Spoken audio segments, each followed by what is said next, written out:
بسم اللہ الرحمن الرحیم۔ ایک یونیورسٹی اسٹوڈنٹ نے سوال کیا ہے کہ دور جدید کے بعض علماء کا کہنا ہے کہ لبرل لوگوں کا انجام بہت برا ہوگا، وہ اس دنیا میں بھی رسوا ہوں گے اور اگلی دنیا میں بھی۔ مگر میں نے کئی دفعہ دیکھا ہے کہ انسانی ہمدردی کے معاملے میں یا عام اخلاقیات میں لبرل لوگ مذہبی لوگوں سے بہتر ہوتے ہیں۔ کیا اللہ نے لبرل لوگوں کے برے انجام کی خبر دی ہے؟ بسم اللہ الرحمن الرحیم۔ اس میں میرا احساس یہ ہے کہ وہ علماء ہوں یا عام لوگ ہوں، کسی کو بھی اپنی حد سے، اپنے حدود سے متجاوز نہیں ہونا چاہیے، اپنی لائن سے آگے نہیں جانا چاہیے۔ کسی شخص کے بارے میں ہم یہ تو کہہ سکتے ہیں کہ اس کا نقطہ نظر ٹھیک نہیں ہے، اس کی بات درست نہیں ہے، لیکن اس کے انجام کے بارے میں فیصلہ سنا دینا، یہ بتا دینا کہ فلاں صاحب یا فلاں نقطہ نظر رکھنے والے لوگ لازماً جہنم میں جائیں گے، یا ان کے بارے میں یا فلاں گروہ کے بارے میں اللہ تعالیٰ نے جنت کا فیصلہ کر رکھا ہے، تو اس طرح کی باتیں کہنا یہ اصل میں کوئی بھی انسان اگر کہتا ہے تو وہ اپنے دائرے سے، اپنی لائن سے متجاوز ہو جاتا ہے، ہاں آگے جاتا ہے، آگے بڑھ جاتا ہے۔ تو ایسا نہیں ہونا چاہیے۔ اور خاص طور پر جو اہل علم ہیں، علماء ہیں، ان کا تو منصب ہی دعوت ہے، یعنی ان کا کام جو ہے وہ دین کی دعوت کو پہنچانا ہے۔ انہوں نے مسلمانوں تک بھی یہ دعوت پہنچانی ہے اور غیر مسلموں تک بھی یہ دعوت پہنچانی ہے۔ جب پہلے دن سے ہی وہ یہ فیصلہ کر کے ان تک یہ بات پہنچائیں گے، چاہے وہ لبرل ہیں چاہے وہ غیر مسلم ہیں، ان تک یہ بات پہنچائیں گے کہ آپ کا ٹھکانہ جہنم ہے، یہ اگر کہیں گے تو اس کے نتیجے میں کون ان کی بات سننے کے لیے تیار ہوگا؟ وہ تو اسلام سے دور ہوں گے نا۔ اس کے نتیجے میں ان کے اندر ریئیکشن پیدا ہوگا، رد عمل پیدا ہوگا، تو پھر وہ نتیجہ یہ نکلے گا کہ وہ آپ کی بات کو سننے کے لیے تیار نہیں ہوں گے۔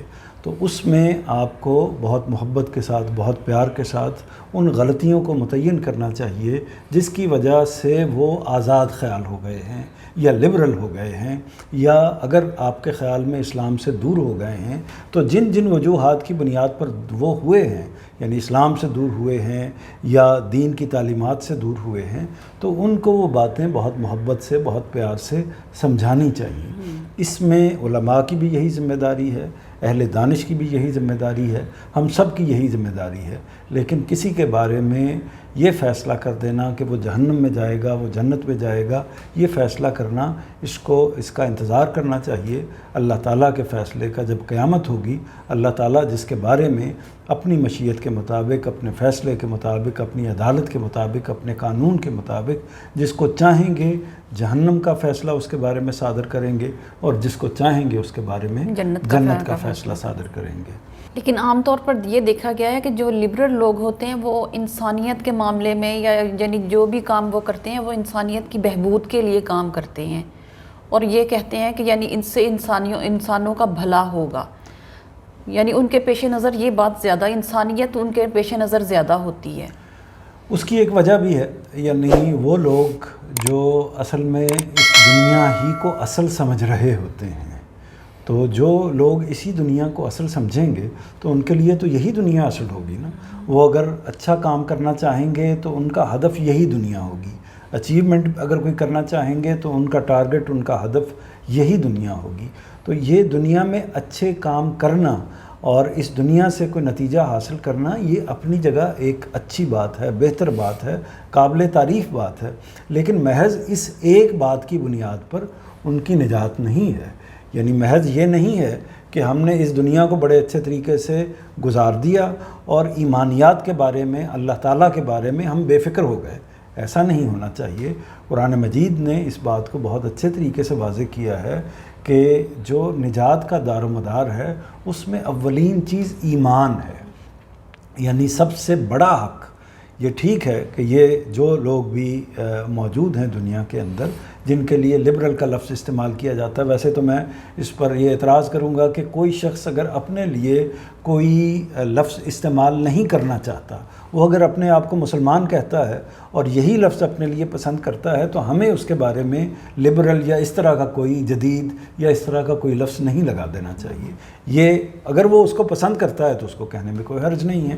لیکن میں جو بات کہہ رہا تھا وہ یہ کہہ رہا تھا کہ دنیا کے اندر جو کچھ بھی انسان کام کرتے ہیں ان کا معاملہ یہاں تک ہی محدود نہیں ہے، اس نے آگے بھی جانا ہے۔ لیکن سوال یہ پیدا ہوتا ہے، یہ سوال لبرل لوگوں سے بھی پیدا ہوتا ہے اور جدید پڑھے لکھے لوگوں سے بھی پیدا ہوتا ہے۔ وہ یہ پیدا ہوتا ہے اس پہلو سے جو دوسری بات ہے اس میں ایک وزن بھی پایا جاتا ہے۔ کیا سوال پیدا ہوتا ہے؟ وہ سوال یہ پیدا ہوتا ہے کہ وہ لوگ جو انسانیت کی خدمت کرتے ہیں، انسانیت کی بہبود کے لیے کام کرتے ہیں، اسی دنیا کے اندر جو دکھوں کا مداوع کرنے کی کوشش کرتے ہیں، ان کو سب سے پہلے تو اپنے پروردگار کی طرف رجوع کرنا چاہیے، اس لیے کہ دنیا کس نے پیدا کی؟ اللہ تعالیٰ نے۔ انسانوں کو کس نے پیدا کیا؟ اللہ تعالیٰ نے۔ اس کو زندگی کس نے دی ہے؟ اللہ پروردگار عالم نے دی ہے۔ اسی طرح اس دنیا کو جو نظام بنایا ہے وہ کس نے بنایا ہے؟ وہ اللہ تعالیٰ نے بنایا ہے۔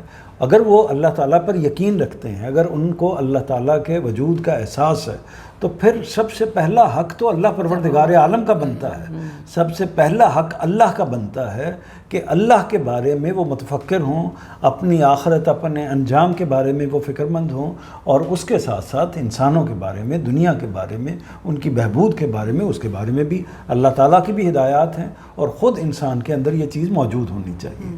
تو میرا جو کہنا، ایک تو اہل علم کو، علماء کو میری درخواست یہ ہوگی کہ وہ اپنی اس جگہ ہے اس کو نہ چھوڑیں۔ وہ جگہ دعوت کی جگہ ہے، اور دعوت اس بات کا تقاضا کرتی ہے کہ وہ اس طرح کا کوئی فیصلہ صادر کرنے کے بجائے نقطہ نظر پر، خیالات پر تنقید ضرور کریں، لیکن وہ تنقید بھی شائستہ ہونی چاہیے، تہذیب کے دائرے کے اندر ہونی چاہیے، اور ان کے بارے میں کوئی فتویٰ جاری نہ کریں۔